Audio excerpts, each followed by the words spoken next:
신명기 2장 1절부터 우리 9절까지만 말씀 읽겠습니다.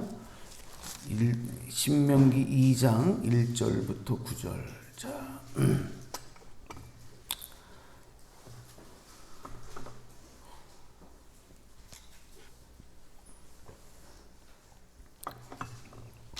교독할 때 여러분이 짝수절 읽어주시기 바랍니다. 우리가 방향을 돌려 여호와께서 내게 명령하신 대로 홍해길로 광야에 들어가서 여러 날 동안 세일산을 두루 다녔더니 여호와께서 내게 너희가 이 산을 두루 다닌 지 오래니 돌이켜 북으로 나가라. 또 백성에게 명령하여 이르기를 다닐지니 그들이 너희를 두려워하리니 너희는 스스로 깊이 그들과 다투지 말라. 그들의 땅은 한 발자국도 너희에게 주지 아니하리니 이는 내가 세일산을 에서에게 기업으로 주었음이라. 너희는 돈으로 그들에게서 양식을 사서 먹고 돈으로 그들에게서 물을 사서 내 하나님 여호와께서 내가 하는 모든 일에 내게 복을 주시고 내가 이 큰 광야에 두루 다님을 알고 내 하나님 여호와께서 이 40년 동안을 너와 함께 하셨으므로 내게 부족함이 없었으니라 하시기로 우리가 세일산에 거주하는 우리 동족 에서의 자손을 떠나서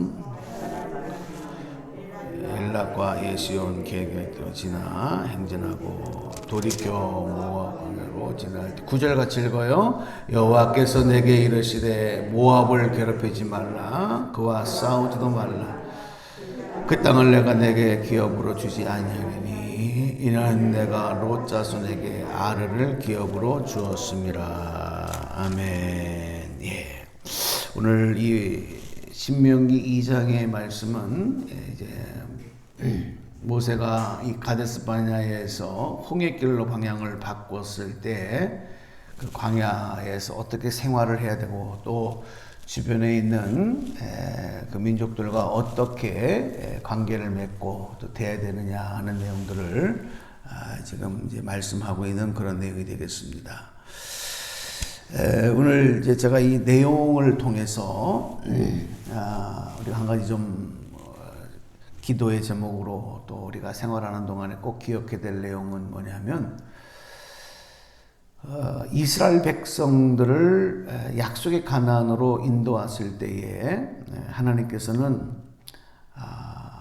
그 택한 백성들이 하나님을 향한 믿음뿐만이 아니라 그들이 하나님의 택한 자녀들, 백성들로서 좀 더 성숙해지기를 원하셨던 마음들을 좀 우리가 이 내용 중에서 살펴볼 수가 있습니다. 그래서 오늘 나의 믿음이 정말 하나님이 원하시는 만큼 이렇게 성숙한 믿음으로 또 나의 어떤 삶이 그런 하나님의 기대를 채워가는 삶이 되느냐 하는 것을 한번 우리가 잠깐 돌이켜 보기를 원하는데요. 우리의 신앙생활은 또 믿음은 살아있는 것이어야 되고 그래서 생명이 되기 때문에 살아있는 것, 생명은 멈춰서는 안 되는 것입니다. 그러니까 멈췄다라고 하는 것은 곧 죽은 거고요. 그래서 특별히 우리 믿음은 계속 그리스도의 분량에 이르기까지 성장해 나가야 돼요. 성장해 나가야 돼요. 변화를 거듭해 나가야 돼요. 그래서 존 웨슬리 목사님은 이것을 성화, 계속 그리스도의 분량만큼 우리 믿음이 자라나가고 성장해 가야 된다 말씀을 했거든요. 그런데 많은 사람들이 마치 우리 몸이 육체가 성장을 하다가 어느 순간이 되면 성장이 멈춘 것처럼 그리고 다시 어떻게 됩니까? 성장이 멈추는 순간 그것을 쭉 유지해 나가는 것 같지만 결국은 어떻게 되냐? 다시 퇴보한단 말이죠. 점점 퇴보해요. 어디까지 퇴보하느냐? 나중에 죽음까지 퇴보해버리고 말이에요. 우리 믿음도 그렇게 되는 경우가 많아요. 처음에는 막 예수 믿고 뜨겁고 그냥 막 그 열정에 불타고 막 사명에 불타고 그러다가 이게 어느 순간 이게 탁 멈추고 난 다음부터는 점점 쇠퇴해가기 시작하고 메말라가기 시작하는 거예요. 절대 그렇게 돼서는 안 되겠다.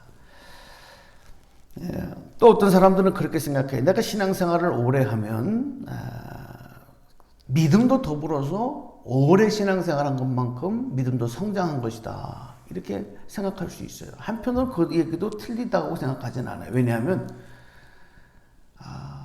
그 오랜 시간 동안 주님 떠나지 아니하고 하나님을 믿는 그 믿음으로 이렇게 지켜왔기 때문에 뭐 어느 부분은 이렇게 깊게 좀 이렇게 성장한 부분이 없잖아 있을 수도 있겠지만 그것은 사실 성장이라기 하기보다는 어떤 그 신앙생활, 믿음생활에 익숙해져 있다. 이렇게 해석하는 게 더 옳지 않나 이런 생각도 합니다. 여러분 믿음은 신앙생활은 믿음에 익숙해져 있는 것이 아니라 말씀드린 것처럼 자라나야 된다. 성장해야 된다. 그러니까 성숙한 신앙과 익숙한 신앙 이 차이점은 뭐냐? 이걸 분명히 우리가 알아야 됩니다. 성숙한 것과 익숙함의 신앙. 여러분들이 하나님의 자녀로 교회의 또 일원으로서 교회 지체로서 하나님 백성으로 또 예배자로 기도자로 이렇게 한 해 한 해 우리가 믿음 생활을 해나갈 때 과연 내 믿음이 지금 계속해서 자라고 성장하고 있는 건가 아니면 그냥 이 일에 익숙해져 가는 것이냐.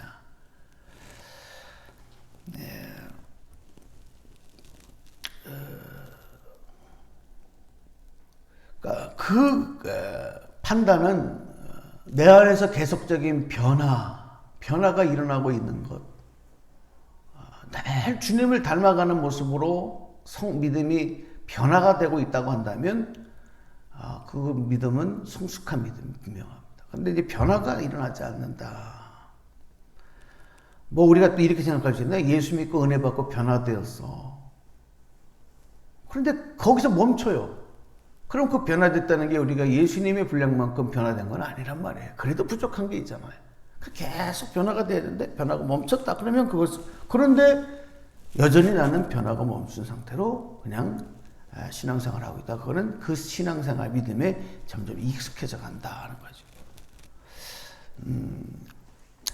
하나님께서 우리에게 날마다 새로운 힘을 공급해 주시는데 그리고 은혜를 날마다 베풀어 주시는데 그것을 어떻게 사용하느냐, 그걸 어떻게 그 힘을 그 은혜를 누리느냐에 따라서 성숙함과 익숙함이 이제 갈려지는 것입니다.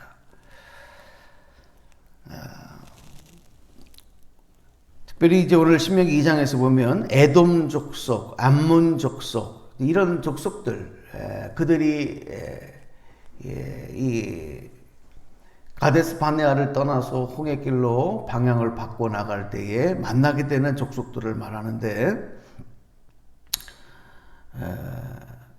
이스라엘 백성들에게 그렇게 명령을 하셔요. 그들에 대해서 손을 대지 말아라. 그 뭐냐면 그들과 싸우지 말라는 겁니다. 그들과 갈등을 일으키지 말라는 겁니다. 이건 무슨 얘기냐면 갈등이 충분히 일어날 수 있다는 얘기고 싸움이 일어날 수 있다는 얘기거든요. 오늘 특별히 말씀을 좀 한번 쭉 볼 때 4절 한번 같이 읽어볼까요? 4절 그리고 4절 5절을 함께 저하고 소리내서 합독해 보겠습니다. 시작.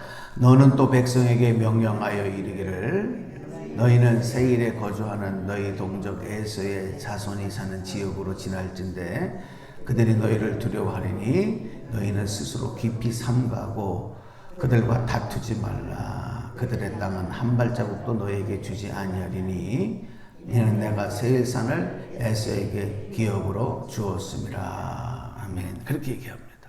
그리고 6절도 한번 읽어볼게요. 6절. 자, 시작. 너희는 돈으로 그들에게서 양식을 사서 먹고 돈으로 그들에게서 물을 사서 마시라. 예. 지금 이스라엘 백성들이 착각하지 말라는 거예요. 착각하지 말라는 게 뭐냐면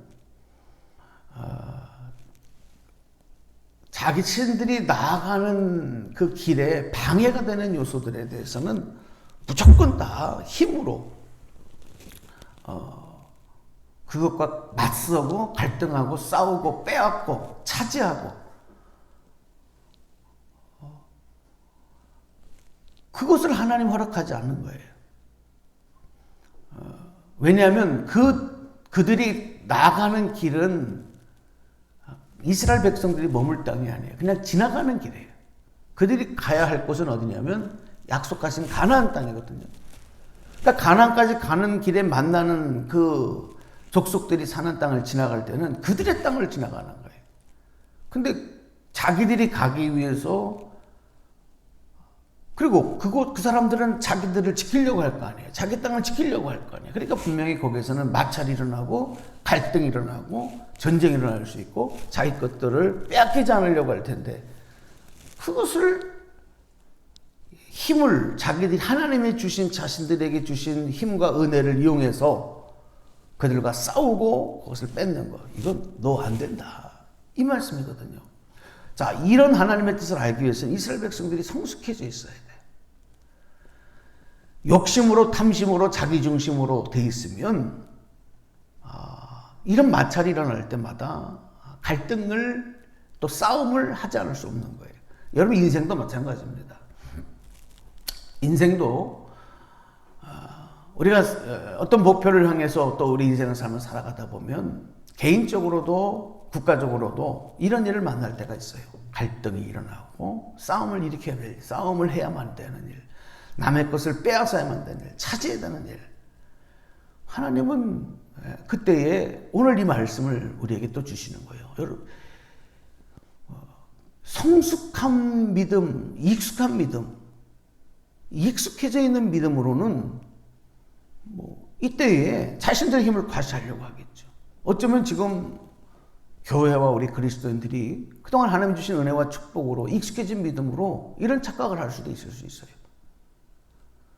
근데 성숙함의 믿음은 뭐냐면 이때에 그들의 상황과 그들의 마음까지도 품을 수 있는 넓은 마음을 가지라 이거죠.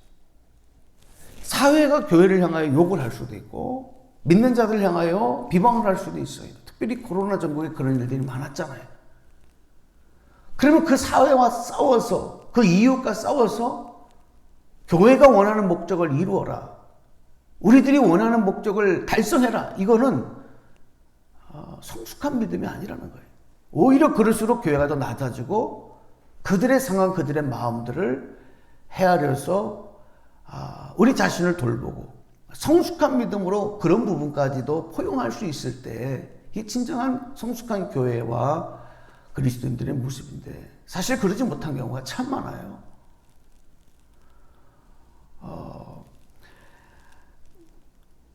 정말 하나님이 원하시는 성숙한 모습은 무엇인가를 우리는 분명히 알아야 되는데 잠깐 제목만 몇 가지 말씀. 그러기 위해서는 우리가 무장해야 되는 믿음이 뭐냐면 하나님이 그동안 우리에게 베풀어 주신 믿음에 대한 감사하는 믿음. 우리 지난 한 주간 동안 이제 우리가 절기를 지나면서 많이 강조를 드렸습니다만은 감사하는 신앙이 항상 우리에게 있어요. 감사의 신앙을 메말라 감사를 모르는 거 이건 미숙함이거든요. 미숙함이에요. 철이 없는 거예요. 이스라엘 백성들이 40년 동안 광야에서 방황하고 또 그들이 약속의 땅에 들어가지 못했던 이유 중에 하나가 뭐냐면 여러 가지 이유가 있지만은 결국 따져보면 이 백성들이 성숙한 믿음, 왜? 약속의 땅에서 하나님의 축복을 이어갈 수 있는 성숙한 믿음을 준비하지 못하게. 다른 말로 말하면 그들에게 감사하는 믿음이 없었기 때문에 그래요. 원망과 불평만 가득했어요. 조금만 내가 원하는 대로 되지 않고 불편함이 오고 어려움이 찾아오면 원망하고 불평했어요. 그러니까 하나님은 그것을 그 미숙함을 성숙함으로 바꾸시기 위해서는 시간이 필요했던 거예요. 그 시간이 40년이라는 시간입니다. 오늘 우리에게도요. 하나님 예수 그리스도를 믿는 믿음만 갖고 우리가 구원을 받았다. 그럼 우리는 다 끝났다. 이렇게 생각을 하는데 아닙니다. 구원을 받았으면 하나님의 자녀가 되었으면 그 다음부터는 우리의 그 믿음이 구원받은 믿음이 성숙해져 가야 돼요. 성숙해져서 하나님 나라 백성으로서의 하나님 영광에 이르기까지 우리가 성숙해야 되는데 그렇지 못할 때 어떻게 되느냐? 시련과 어려움이 찾아올 수 있고 우리의 그 미숙했던 믿음을 결국 하나님은 감사의 믿음으로 바꿔가시는 거죠. 그게 끝까지 되지 않을 때는 이스라엘 백성들의 역사를 보니까 그 세대 교체가 일어날 때까지 하나님 기다리시는 거예요. 그만큼 성숙한 믿음이 중요한 거죠.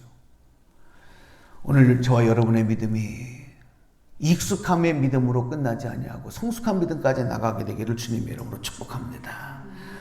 마지막 한 가지는 구역에서 어떻게 돼요? 하나님이 주신 힘을 하나님의 뜻 가운데로 올바로 사용해야 돼요. 그 말씀이 아까 4절에서 우리 5절 그리고 6절까지 읽었던 말씀의 내용이 그것입니다. 힘의 논리를, 세상적인 힘의 논리로 살아가서는 안 된다. 힘이 있으면 뺏고 힘이 없으면 뺏기는, 차지하고 또 약탈당하는 이런 세상의 논리로 우리 그리스도인들, 하나님의 자녀들은 살아가서는 안 된다. 하나님의 논리는 힘의 논리가 아니라 약속의 논리거든요. 약속하신 말을 우리가 믿고 의지하며 약속의 소망 가지고 나가는 거예요. 그래서 뭔가 필요하면 뺏으려고 하지 말고 6절에 그랬잖아요. 너희는 돈으로 그들에게 양식을 사서 먹으라. 돈으로 그들에게서 물을 사서 마시라. 힘으로 그것을 뺏으려고 하지 말아라. 힘 있다고 군림하고 힘 있다고 다른 사람을 약탈하고 정복하고. 여러분 중세시대에 교회가 하나님의 엄청난 복을 주셨을 때 가톨릭 교회는 바로 그 힘을 잘못 사용했어요. 하나님의 영광이 되지 않았습니다. 오늘날 교회도 마찬가지예요. 우리 그리스도인들 마찬가지. 하나님이 축복을 주시고 은혜를 주셨을 때 이것을 잘못 악용하면 우리에게 하나님의 약속은 점점 보류가 되어지고 연장이 되어진다. 그 이루어짐이.